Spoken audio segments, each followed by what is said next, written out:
커버 스토리. 늙지 않는 그 목소리. TV는 수백만 명의 머릿속에 한 개의 이미지를 심어주지만 라디오는 수백만 명의 머릿속에 수백만 개의 이미지를 심어준다. 월스트리트 저널의 유명 칼럼니스트 패기 누난의 말이다.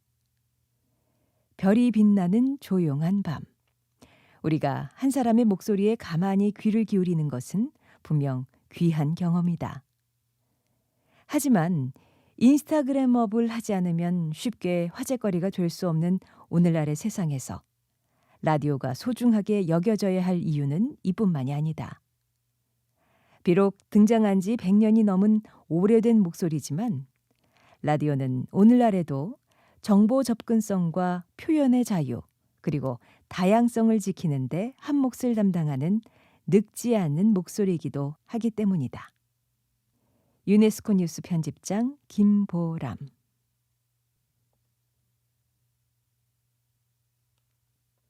돌아온 올드보이.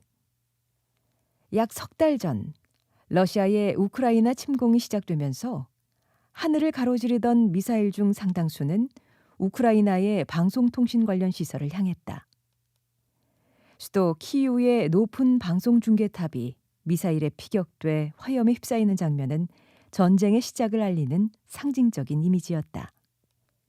이후 우크라이나 여러 지역에서 방송 및 무선통신망에 장애가 생겼고 러시아는 대통령을 비롯한 지도층이 이미 투항했다는 허위 정보를 SNS를 통해 대대적으로 송출했다. 우크라이나인들의 방어의지를 약화시키기 위해서였다. 시민들이 정확한 정보를 얻을 길이 차단된 곳은 우크라이나뿐만이 아니었다.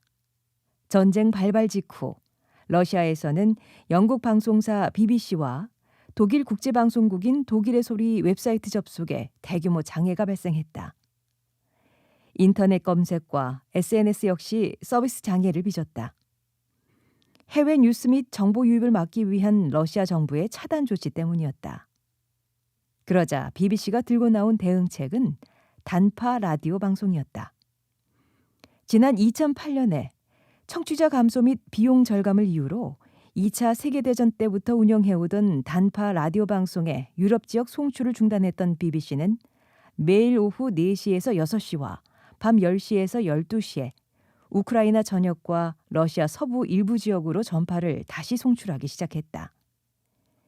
팀 데이비 사장은 전쟁의 첫 번째 희생자는 진실이라며 허위 정보와 프로파간다가 넘쳐나는 분쟁 상황에서 정확하고 독립된 뉴스에 대한 시민들의 요구에 자사가 앞으로도 적극적으로 응할 것임을 강조했다.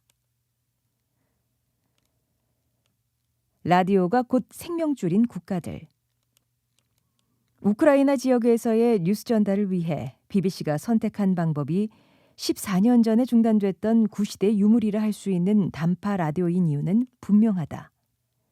기존 방송 매체 중에서 중계기나 유선망 설치 없이 단파 라디오만큼 넓은 지역을 아우를 수 있는 매체가 없기 때문이다. 사용하는 주파수 영역에 따라 다양하게 구분되는 라디오 전파 중에서 흔히 AM 라디오 방송이 이용하는 주파수인 중파와 단파 영역대의 전파는 지구 대기권 상단의 전리층에서 반사되며 발신지로부터 짧게는 수백 킬로미터, 길게는 수천 킬로미터 이상까지 멀리 퍼져나갈 수 있다. 이 같은 특징 덕분에 단파 라디오 방송의 전성기는 미소 냉전이 한창이던 20세기 중반이었다.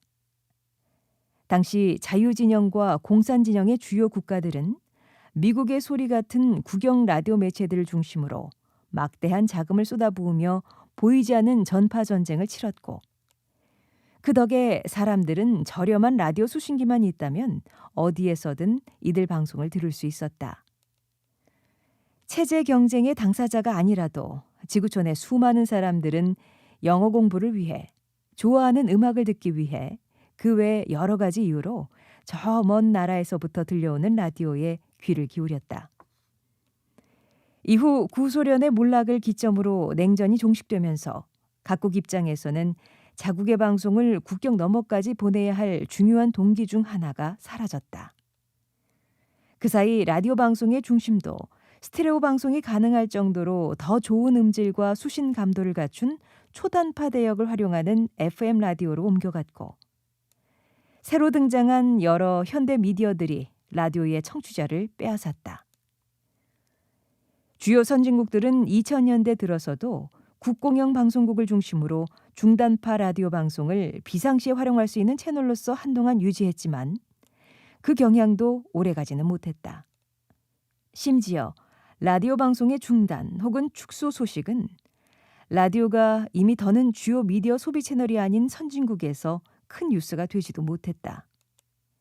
문제는 이렇게 라디오 방송이 중단되면서 태풍이나 지진, 쓰나미 등 생명 및 재산과 직결되는 정보를 국제 라디오 방송에 의존해왔던 많은 국가, 특히 소규모 도서 국가에서 정보 공백이 발생했다는 점이다. 호주의 방송국 ABC가 80년간 남태평양 도서국가 지역으로 송출해오던 단파 라디오 방송을 2017년부터 중단한다고 발표했을 때 폴리네시아와 멜라네시아 일대 국가들이 큰 우려를 표했던 것도 이 때문이다. 2004년 동남아 연안 국가들에서 23만 명의 목숨을 앗아갔던 인도양 쓰나미 때도, 2015년 바누아투를 초토화시켰던 사이클론 팸 때도 라디오는 끊김없이 해당 지역의 급박한 정보를 실어 나른 바 있다.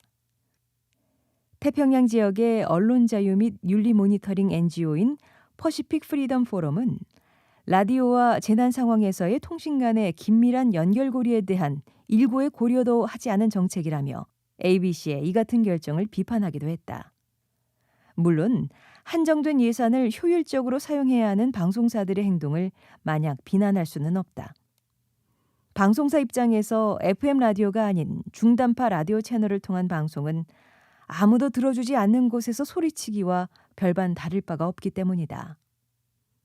오늘날 스스로를 라디오 애청자라고 자부하는 사람들 중에서도 차량 라디오를 쓰는 경우를 제외하면 라디오 전파를 수신해 방송을 듣는 경우는 별로 많지 않다.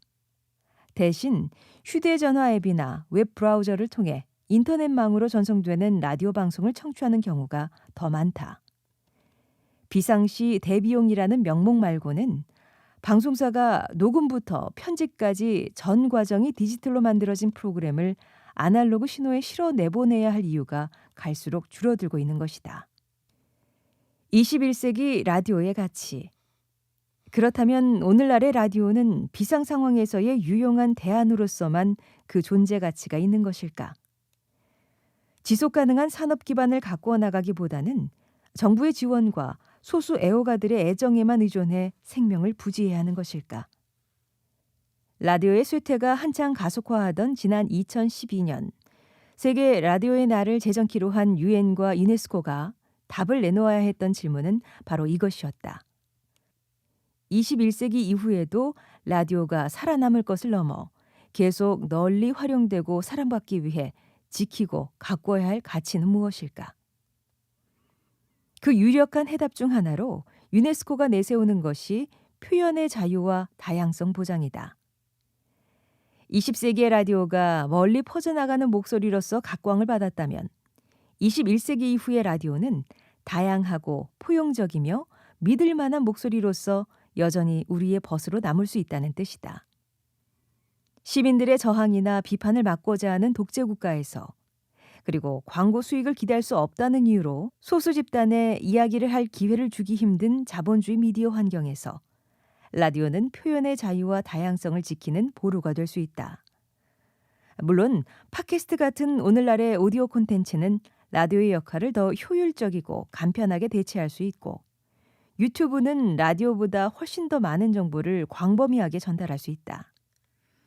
하지만 우크라이나에서 벌어지고 있는 미디어 전쟁의 양상, 그리고 북한이나 중국처럼 시민들의 표현의 자유를 보장하지 않는 국가들이 시행하고 있는 검열 정책을 감안하면 이들 미디어가 언제 어디서나 시민의 자유로운 목소리로 기능하는 데는 분명한 한계가 있다. 지난 4월 1일 미국 공영 라디오 방송 NPR은 전쟁으로 인해 주류 미디어가 타격을 입은 우크라이나에서 시민들의 목소리를 전하며 전쟁으로 지친 시민들의 정신적 휴식을 돕고 있는 소규모 FM 방송국을 소개한 바 있다. 리뷰의 전파라는 이름으로 8년간 방송을 해온 이 라디오는 전쟁이 시작된 이후에도 전과 다름없이 인기 대중가요를 소개하고 실없는 농담을 주고받으며 총 대신 웃음과 여유를 앞세워 조국의 전쟁에 참여하고 있다. 방송 진행자 타라스 하브리크 씨는 힘든 일상으로부터 청취자들의 주의를 뺏는 것이야말로 음악의 역할이고 우리 방송이 청취자들을 100% 편안하게 만들 수는 없겠지만 그래도 그들이 안정을 찾기를 원한다고 말하며 나이 다이 나이 푸틴이라는 가사가 들어간 노래를 신곡으로 소개했다. 하브리크 씨는 이처럼 죽어라 푸틴이란 가사가 들어간 노래를 틀더라도 러시아로부터 보복을 당할 염려는 하지 않아도 된다. 라디오 방송 전파는 오늘날의 기술로도 추적이 쉽지 않기 때문이다.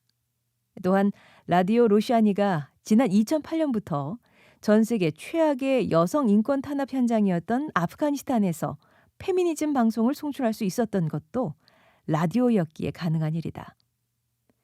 쌍방향성을 특징으로 하는 오늘날의 인터넷 기반 서비스는 송신자와 수신자 모두 추적을 피하기가 대단히 어렵다. 모든 신호가 네트워크 공급자를 거쳐야 하므로 검열 등으로 공급자를 컨트롤하거나 디도스 등의 해킹 공격 등으로 공급자의 기능을 마비시키면 손쉽게 정보를 통제할 수도 있다. 반면에 신호가 송신자로부터 수신자로 한 방향으로 흐를 뿐이며 그 사이에 이를 중개하는 시설도 따로 없는 라디오는 그러한 추적이나 공격으로부터 훨씬 안전하다. 정확한 정보와 자유로운 의사 전달이라는 현대 미디어의 근본적인 존재 이유를 거의 언제나 충족시킬 수 있는 매체는 여전히 라디오밖에 없다.